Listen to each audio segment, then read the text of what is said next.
who is in your Premier League 2020/21 team of the season? That's what I'm asking T today. How are you? Yeah, I'm good, Jake. I'm really good. Yeah. So, goalkeeper Emi Martinez. Okay. Why have you picked him then?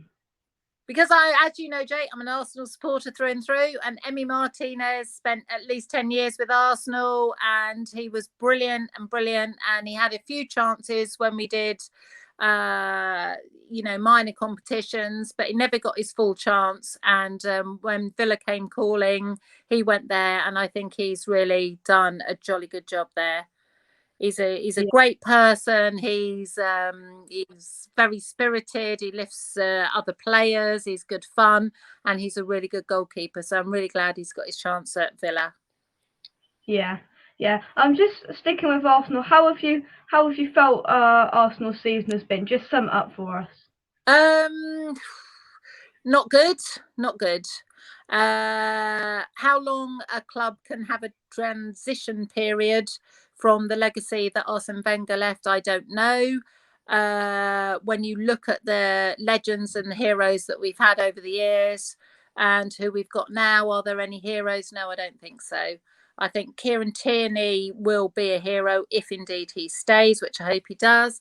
I think the youngsters coming through like Saka and Emile Smith-Rowe are the future of Arsenal. Do I think Aubameyang and Lacazette? No, they're no Vieira or Henry. So, yeah, disappointing, but you keep the faith. I've been an Arsenal fan, as you know, Jake, for 50 odd years. So, you know, I've been here before. In the words of a song that your dad might know, things can only get better. Yeah. I think so. So we've gone for Emi Martinez in goal. We will move into your back four then. We'll start with your right back. Who have you gone for? Right back, Coufal. Yeah. Sum up his season for us then. Well, I think you've not had him long, have you, West Ham? But I think in the time he's really made a mark for himself. And if there's no football on TV that I can watch, I'm listening to Radio 5 Live, and I hear Coufal and I hear a lot of good things about him. So I think he's going to come really good for you because he's only young, isn't he? So I think he's a really good, solid player. Yeah, I agree. Fantastic player. For £5 million in October we bought him. Absolutely fantastic. Yeah, fantastic bargain. Yeah. And congratulations on getting into Europe. Well deserved. Thank you very much. Well, I mean, you missed out on the European Conference League in the end, but we got in there. I think we're all still, I think we've all us West Ham fans have, calmed down now a little bit, and I think it will really become a reality when the draw happens on the 27th of August. It's going to be a great feeling to see us. We're not in no qualifiers. We haven't got to go out to Romania to try and qualify for this. We're in the group stage now, and we couldn't be happier. That is for sure. Rightfully so. Yeah. We'll move into your centre-back pairing then. Who's the first of your two centre-backs you've gone for? Well, Rudiger, but then I don't know whether you watched the Champions League final and the way he did for De Bruyne. Yeah. You kind of want him on your team if he is your team, but you don't want him on your team if you want the other team to win because, looking at all the Twitter feeds and everything, and looking at the shiner that De Bruyne got, it was more than just a body check. I mean, I think it should have been a red card. But anyway, you want a player like that on your side. He's a good player. He's solid. Yeah. He's one of those players that has gone through the wars this season. He's got he's got the mask on his face. He's a proper hardcore centre back that people like. Exactly. He reminds me of the Arsenal of old. You want to say, your centre backs, your Tony Adams and your Sol Campbells and what have you. They are, he's a proper solid centre half. Yeah, I agree completely. Who's your second centre back you've gone for then? Now who did I go for? I haven't got Conor Cody. Oh yes, well. exactly. The Voice, Wolves. You know, he's hardcore. If you want somebody that can rally a team and shout and get the team going, Connor Cody is your man, isn't he? I mean, he does shout, he does encourage. He's all the time. He's a fighter. He's a, you know, they breed them like that in the Midlands, don't they? If you look at Jack Grealish, he's Yeah, almost like, I know they don't play the same position, but they are the characters of the team. So Connor Cody, I think, you know, he gives it his all. His heart is very much at Wolves, and he is Mr. Wolves, as Jack Grealish is Mr. Aston Villa, you know, same kind of vibe yeah. there. Yeah. Yeah, fantastic player that I think in the end was where was he? I think he did keep his space in the Euro squad, so he is going to be in there. I do believe he wasn't taken out of the provisional squad, so he will stay there in the England Euro setup and fully Yeah. deserved, I think. Did you see it announced tonight? I did, yeah, I did, Yeah. definitely. Yeah, Yeah. we were a bit disappointed James Ward-Prowse wasn't in the team, given that my Yeah. husband's a Southampton supporter, and no one takes a free kick like James Ward-Prowse, so a bit disappointed about that. But hey ho. Yeah. Yeah, I agree. Let's move to your left back then. And you know, you like your left back now. Who is it? It is the great Kieran Tierney, the first name on an Arsenal team sheet that I would have, because he's got the grit, the determination, and the work rate that he's done for Arsenal. He would be the first Arsenal player I'd have on the team sheet. The way he roars up the left wing, the crosses that he does, the way he interacts with any other left midfield player, I just think he's brilliant. Yeah, definitely a shining light in a pretty poor season. Him and Saka down that left hand side, a good shining light in your season. That is for sure. And you know, probably the only probably one of, you know, 3 or 4 shining lights this season, but he's definitely been one of them. We'll move into your midfield then. Who's the first of your 2 central midfielders then? Well, I have gone for Kevin De Bruyne, because I first saw Kevin De Bruyne play actually at the Emirates Cup. Years ago, when he was playing for Wolfsburg, and the Emirates Cup is a competition that Arsenal have at the end of the season, where it's just a knockout competition between 4 clubs. And Kevin De Bruyne was absolutely outstanding. And I said to the guys that I was with, I said we should sign him. And unfortunately, Pep signed him.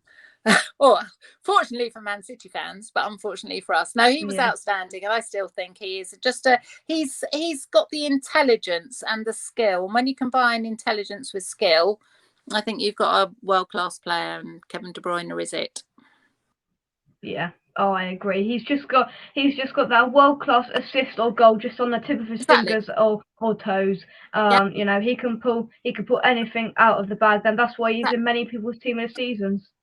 Exactly. And that's why I've put Mo Salah to the right of him, because again, he is just I don't know, such a player that can read the game and position it for other players and finish it off himself. You know, he's another really intelligent player.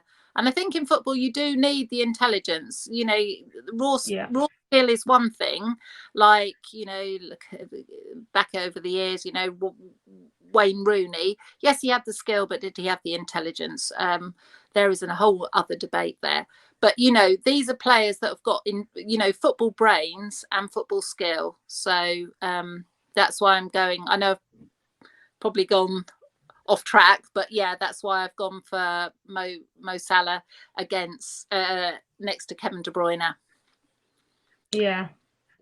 I think you know, he's got that just goal mentality. Every time he goes forward, the only thing that Mo Salah thinks about is the goal.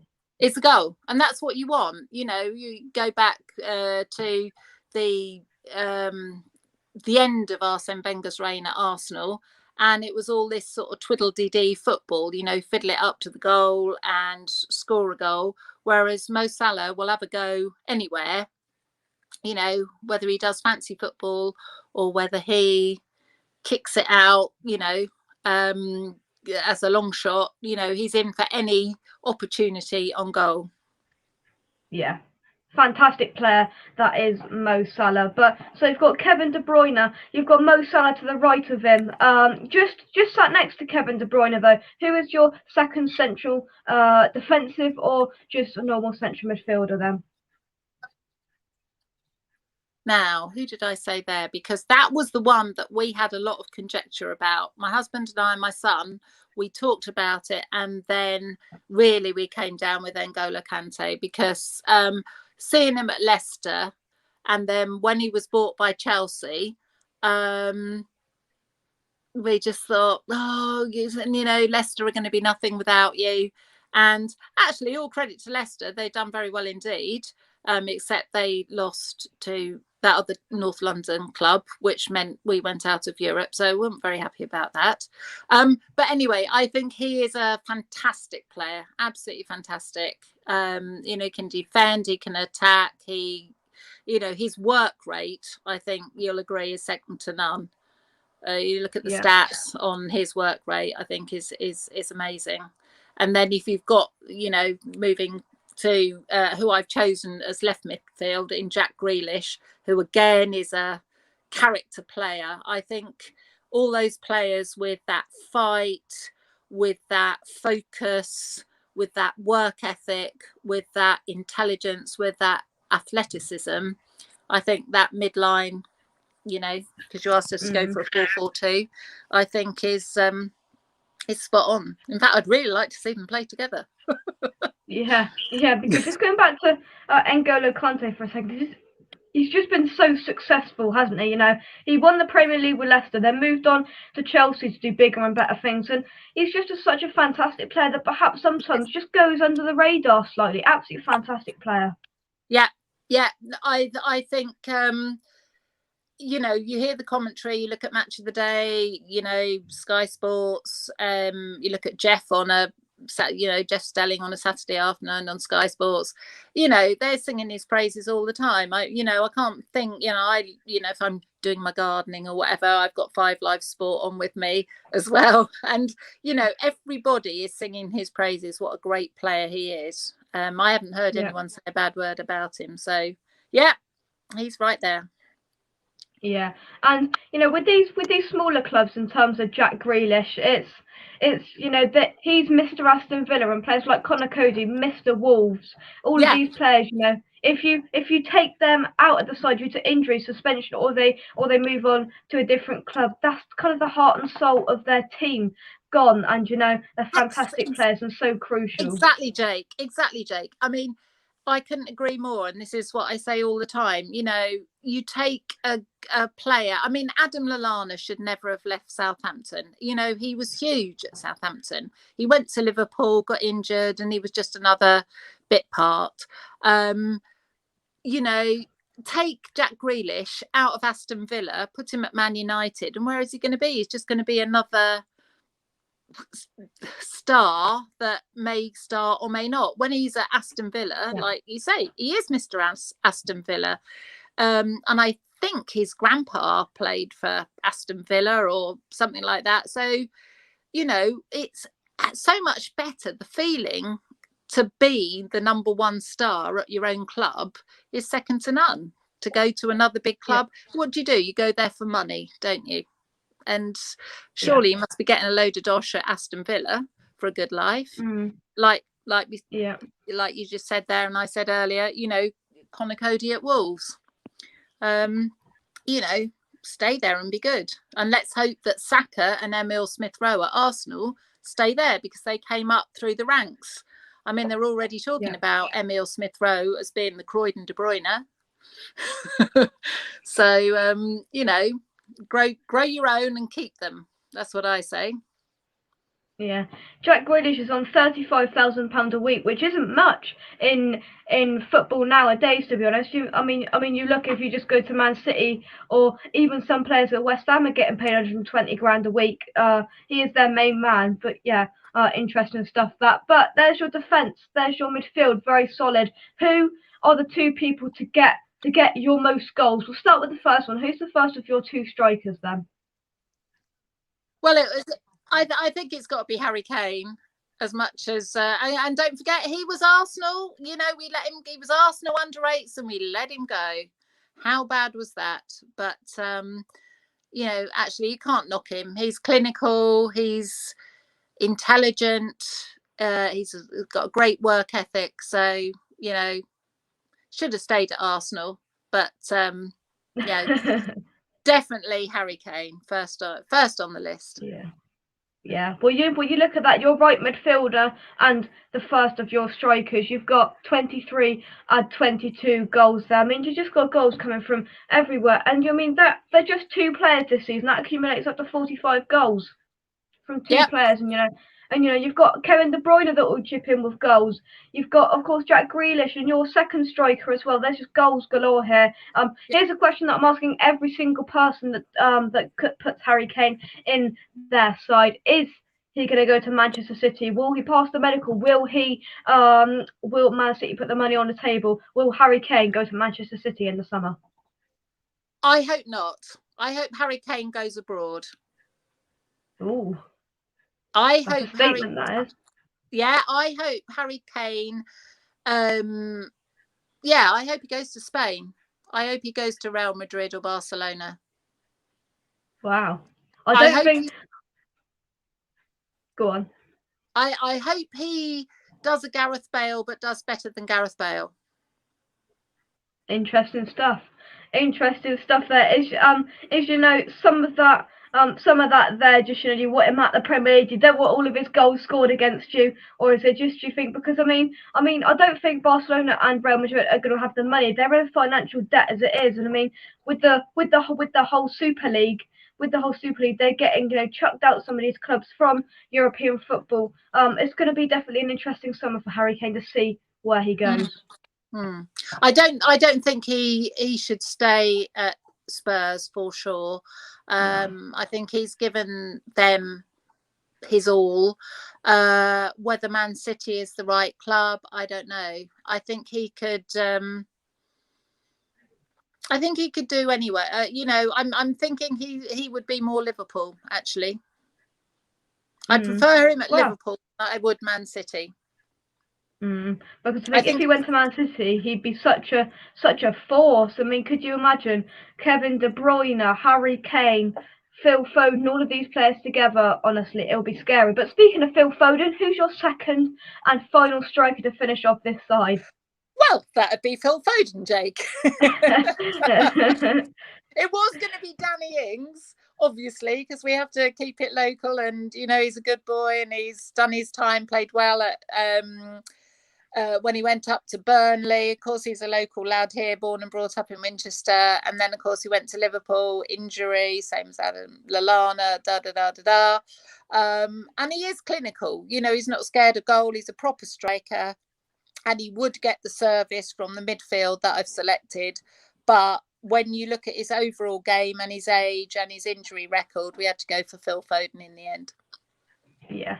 The sky is the limit for this player, for Mason Mount, for Declan Rice, all of these players who are going to be in and around the England squad and team over the next 4, 5, 6 years.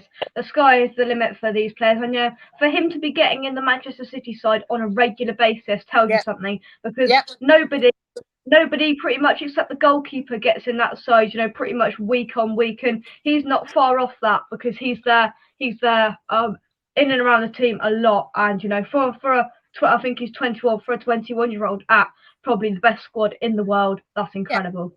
Yeah.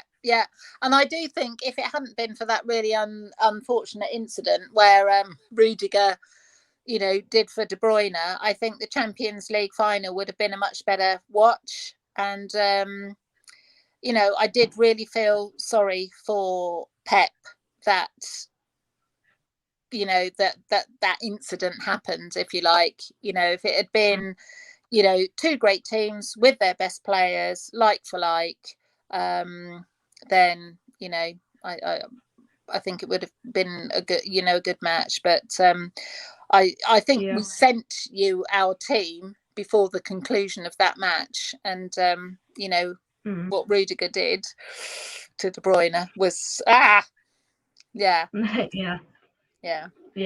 good. But I do like the fact that Thomas Tuchel's come in, and I thought he was very magnanimous with his praise of Frank Lampard, and he said he's just continuing what Frank Lampard started. So he's got a lot of good players at Chelsea, and he's making them work in the right way. So, you know, fair dues. Let's just hope for a really good season next season. Yeah, I agree. I completely agree with that. But yeah, that's a pretty good sub. But before we go any further, I'd like to thank our sponsors for this series, the Blowing. There it is, get me think right. The Blowing Bubbles magazine. You can check out their link in the description down below. And as always, if you use the discount code Jake Cox, there it is. If you use that code there, Jake Cox at checkout, you can get £5 off your order when you buy a 11 magazine subscription. So a fiver off. I think it's around £35 the 11 magazine subscription. So that £5 off could be very, very handy for you, and it helps the channel out as well if you purchase that using the discount code. So it would massively help out the channel. So that is your team, but who is your manager of the season, and who's going to manage this side to glory? Well, it's got to be Pep, really, hasn't it? Pep Guardiola. I think he's the great man manager. I think he gets the best out of his team. I think when I've heard him interviewed, he always says why, because you know, why I've done this, it's because this and this. I think they've got a fantastic setup at Man City, and you know, I just think I love his personality, his drive. He doesn't go sort of quite OTT like Jurgen Klopp. I think he's more measured. I mean, he's excitable, but he's more measured. I'm looking forward to next season, because I think he will have his measure more with Thomas Tuchel than he will with Jurgen Klopp. I think Jurgen Klopp has a way to go. It just shows that how much the 12th man. I don't know if you've ever been to Anfield, Jake, but you know, you go in that stadium. Yeah, well, exactly. You know, when the cops sing, it just like gives you goosebumps, whoever you're supporting. And I think Liverpool have very much missed that 12th man, whereas I think Man City, or Pep has got Man City to approach their play, you know, as the 11 that are on the pitch, not, you know, needed to being lifted by the crowd. And the same with Man United. You know, you go to Old Trafford and you've got the same old thing. And I think the irony for me as an Arsenal fan, I don't know if, well, you've probably seen it, you know, the Peter Crouch advert on Sky, and it goes da da da. Oh, and the Emirates has never sounded so good. Whatever, you know, when it's about the muted sound, it's the first thing he says, and on the advert. And I thought, yeah, you know, we haven't had such a great atmosphere at the Emirates, or at Emirates, ever since we left Highbury. I mean, I used to go to Highbury as a little girl, and the atmosphere there was second to none, you know. Emirates is big, and it's, you know, you're away from the pitch. That's why I love going to Craven Cottage. And I was a bit sad that Fulham went down, because you know, it's such a lovely atmosphere at Craven Cottage. And you know, I do hope Fulham come back up this year, because they played some good football, and you know, we need them in London. And as I say, it's a great club to go to. Yeah, but definitely Pep for me. Yeah. I think most people have gone for David Moyes because of the rebuild that we've had at West Ham. But you know, they have won the league. There's arguments for quite a few managers, that's for sure. But let's have a little review at your team then, T. Here it is then. So if I get rid of that banner there, it's Martinez in goal, back four of Tierney, Cody, Rudiger and Soufal, Grealish, Conte, De Bruyne, Salah, Kane and Foden. That's a pretty good side. T, any last thoughts? no, I think I did. I think that's a good team, Jake. To be fair, So do I. I Yeah. wouldn't take anything back. So do I. Thank you very much for coming on. You people watching at home, drop a like on the video, subscribe if you're new around here, and hit the notification bell as well. From me, come on you eyes, and thank you very much for watching. Bye bye.